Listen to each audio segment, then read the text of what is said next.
50-year mortgages, portable mortgages, rates going up, not going up, going down. What is going on in today's market? So much new things that have just come out in this last week. We have no idea what's going to happen. I know you're confused. This video, I hope I can answer those questions for you, give you a quick snapshot of where our market is currently, hoping that that's going to help you make a better decision for you and your family when it comes to real estate in 2026, and hopefully even in 2020, 2025. That's the kind of year this feels like, because at the end of the year is always the best time to be a home buyer if you're in the market to be a home buyer. So check out this video. I hope it helps. Call me with any questions, comment below with any questions, contradict me on anything, because I would love to find out what you think about it, and let's have a conversation, because all I want is to help you make a better decision with good,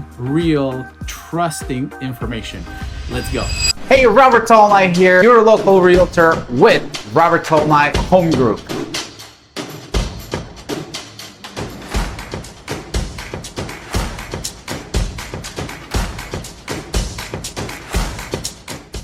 All right, so as I go through this, I'm going to show you some graphs that backs up the data that we have on the information that I'm going to give you, and hopefully will help you. First, 50-year mortgages. I did a whole video on this, so just click below and you'll see the link there. You might even see it on the screen here if I can link it up. Just click on that and go watch it. We don't know a lot of information. We don't know if it's going to pass, but in that video, I give you my opinion. I don't think there's a wrong or right yet, because we don't know enough. For some people, it will help. For most, probably it won't make any sense, but it is something at least that puts another option on the table for someone who wants to own a home instead of renting.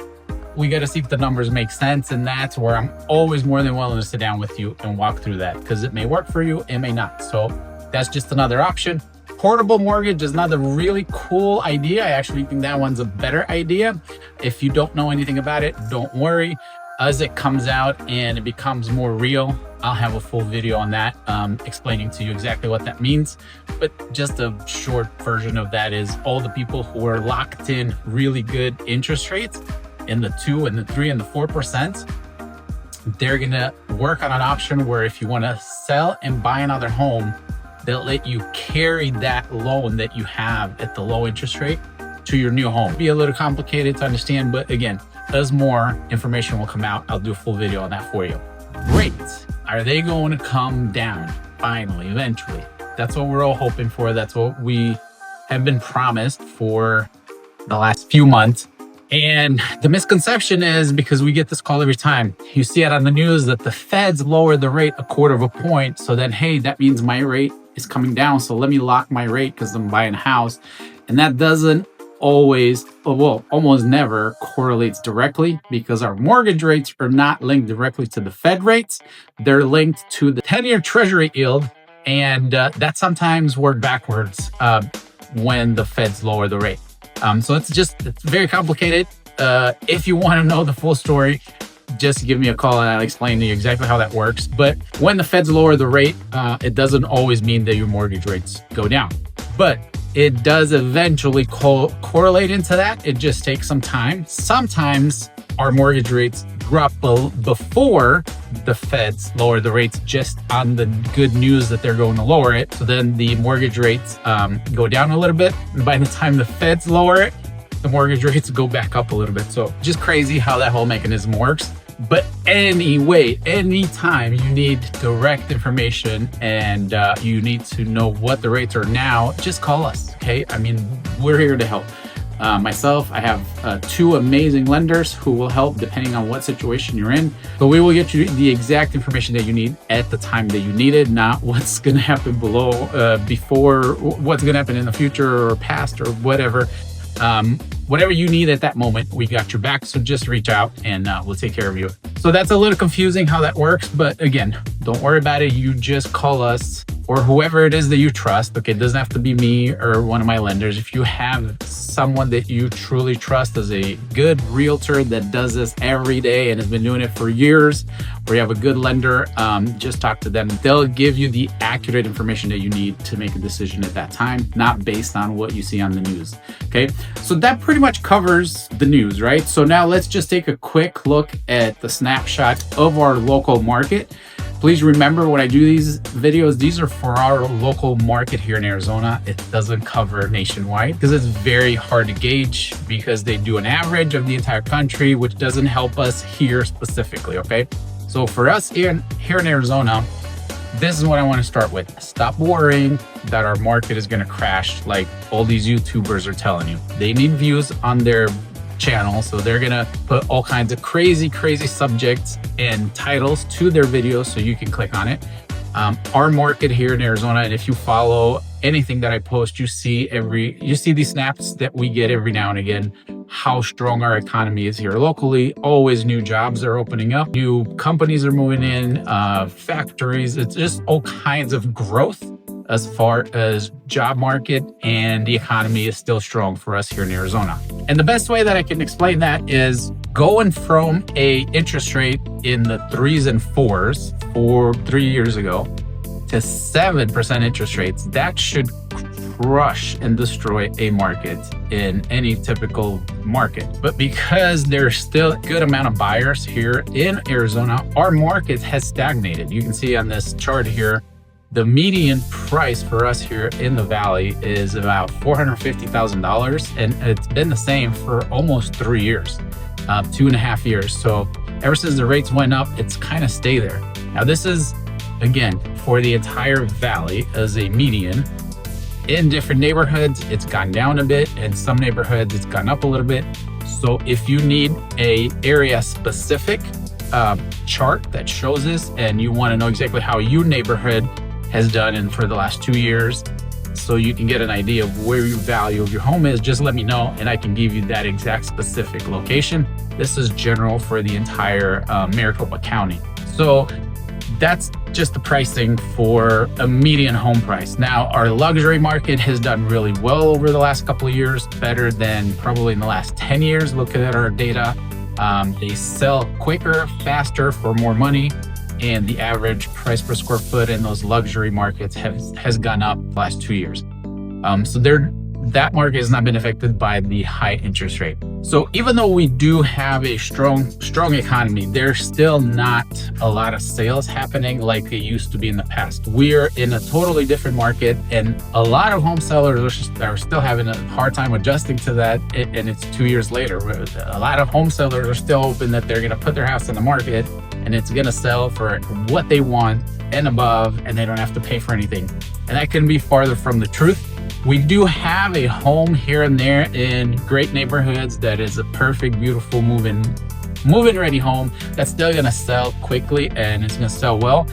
But that's not the norm. The norm in this market is a home will stay on the market 2, 3, 4 months. As a matter of fact, right now, the numbers that we looked at today, the average time on the market now is about 80 days. So that's almost 3 months. The price has not moved. Again, it's median home price about $455,000. And each sale, you guys, so if you look at this graph, almost over 50% of all transactions that we have on the market right now have some sort of concessions, meaning that the seller has to give the buyer some additional credits.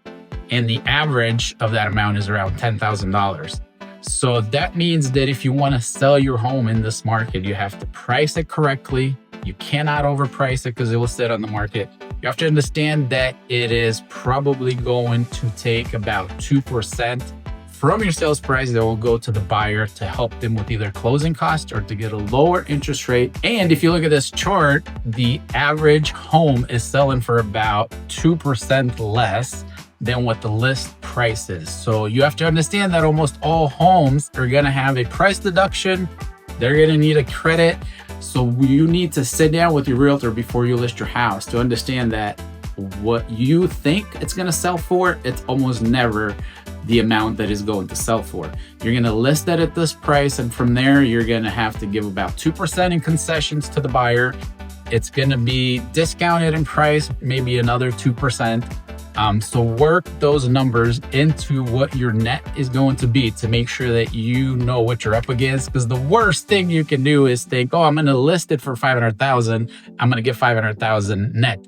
Never happens, you guys. It's very, very unlikely. Again, there's going to be those exceptions of those perfect homes in the perfect neighborhood, but that is the exception. So most homes are going to have a price reduction. They're going to have a concession that will go to the buyer in order for them to be able to buy your home and afford it. And there's going to be repairs, right? They're going to ask you for stuff to do to the home that, even though it's a negotiation, you can say no, you might lose that buyer. And there's very few buyers in today's market. So if you as a seller are lucky enough to have a buyer who makes an offer and wants to buy your home, do everything you can possible to make that deal work. Okay, so that's really it. I hope that helps. There's a couple other things that are myths that are. One thing that we didn't cover, on these YouTube videos or maybe national news, you see people, oh, the market is going to crash. The default rate is skyrocketing, and they're right, but they're wrong. Okay. And it's skyrocketing in the sense that, look at this chart. So the notices of default for us here in Arizona are around 500 or so, which is not even close to what they were prior or during the market crash last time. But that's what they're comparing it to. I mean, look at this chart and look how low we are. And out of those 500, only about 100 of them actually go and get foreclosed, meaning that it will be sold to somebody else. The rest of them remain with that owner. They'll work something out with the bank and they end up keeping the home. So don't believe all this crap. Just call your trusted local advisor, whether it's your trusted local realtor or lender. We have this information that's real. This is data from our system here in Arizona. It's not nationwide. It's very, very focused in our area. But it's still general for entire Maricopa County. So if you want something specific for your neighborhood, just call me and I can show you those exact numbers so you know where you stand in case you want to make the move. Because we do want you to make the best decision for you and your family. So as we wrap up this video, here's an easy chart for us in Maricopa County. These are all the cities in our region, and it shows you which ones are still seller's market. So like I mentioned, the ones in the luxury locations are still seller's market. They're still selling well. And that's, your Scottsdale and Paradise Valley and Arcadia, Gilbert, parts of Chandler. And then you have the buyer's markets that are usually the outskirts of town, where there's a lot of new builders, new construction that are selling still very well because they're able to give those incredible interest rates. If you haven't seen my videos, you can buy a new home for 3.5% interest rate and 4.5% interest rate, depending on what you choose, making it super affordable. And that's a fixed rate for 30 years. And now at the end of the year, again, they're going to give you the best deals. They're going to give you price discounts. They're going to give you a better rate. They're going to give you closing costs. So really awesome promotions that they have. Just let me know if that's something you're interested in. We have them all over town. Just depend what side of town of the valley you want to be in. That is it. I hope that helps. I hope that answers your questions. And I hope that prepares you a little bit better for whatever decision you want to do, whatever decision you want to make, whether you're buying or selling in 2026. Let me know. Would love to help you in any way that I can. Have a great day.